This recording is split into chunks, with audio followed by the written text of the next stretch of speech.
Great news for Democrats. One of the most accurate predictors of presidential elections indicate that President Trump will easily win re-election. According to Moody's Analytics, Trump should get at least 289 electoral votes and up to 351.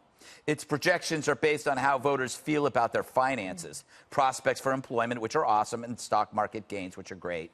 But we knew this. People vote with their pocketbooks, and Trump has fattened them up. Leftists would call this shallow, short-sighted self-interest, as if having more money to spend on food and clothes for your kids is insidiously selfish.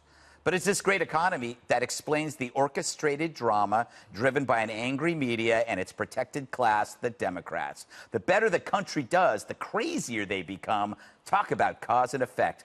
So I said this was great news for the Democrats. Why? Well, now they can let it go and start planning for 2024.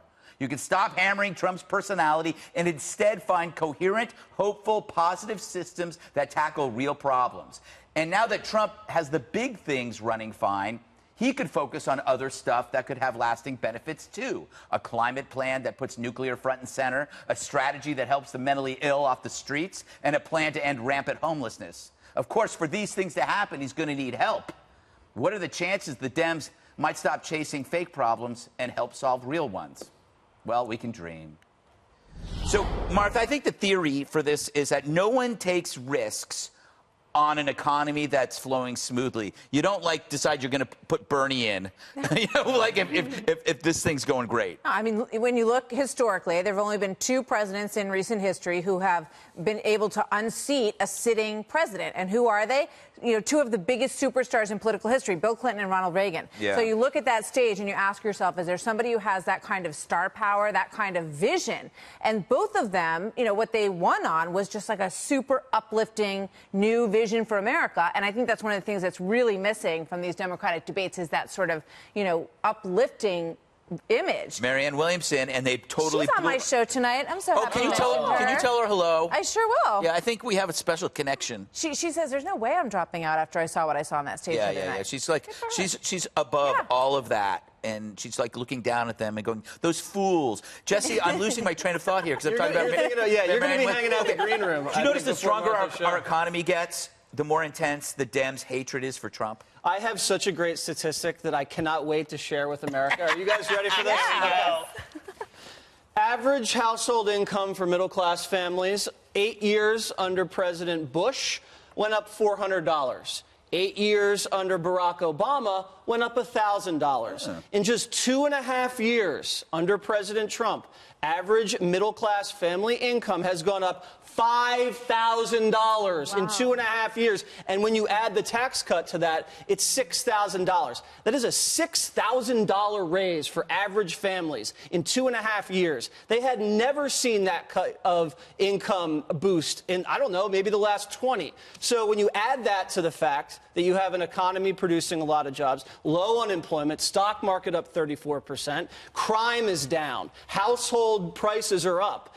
It's a beautiful economy, and it's a middle-class boom that's going on. And the only thing that could really screw it up is a major thing with China, or maybe a self-inflicted wound by the president. You're really depressing Juan. He looks really depressed. I know. After the monologue, it really was tough. I listen oh to this my because gosh, I just realized, if you ask most Americans right now, they talk about income inequality, struggling to make it, holding more than one job. But okay, where are these people? You know what? Here's the thing. I happen to agree with you that if you just look at the economic numbers, they look fine. You say, hey, but here's the curious thing, because Moody's analysis is based on those economic numbers. By the way, they also said Hillary was going to win. Right. But here's the thing.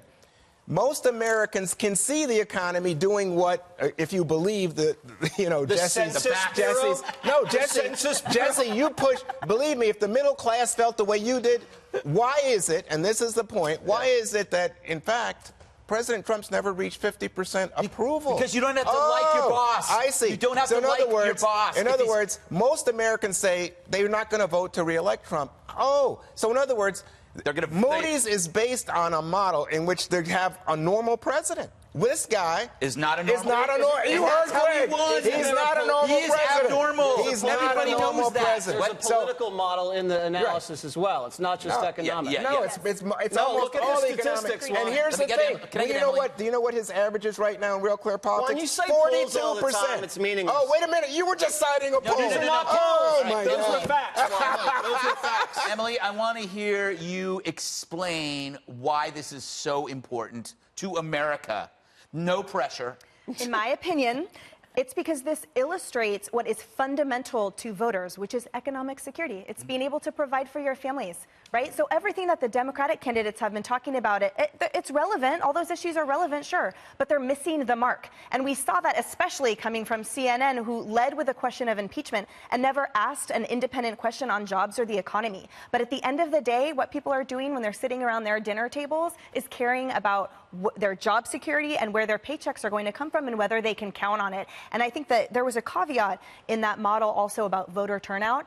And that's why it is so crucial that Trump has been leading these really successful campaign-style rallies. Obviously, tonight he's in Dallas. It's his third this week. Yeah. His 6th time in Texas this year alone, 12th since he took office. And that's more than Obama went to Texas in his entire administration. That's huge for Republicans and will continue to be throughout this By the way, election. Hello. healthcare, paying for college, these are economic issues, and Trump's done nothing. More important, Juan, caveat.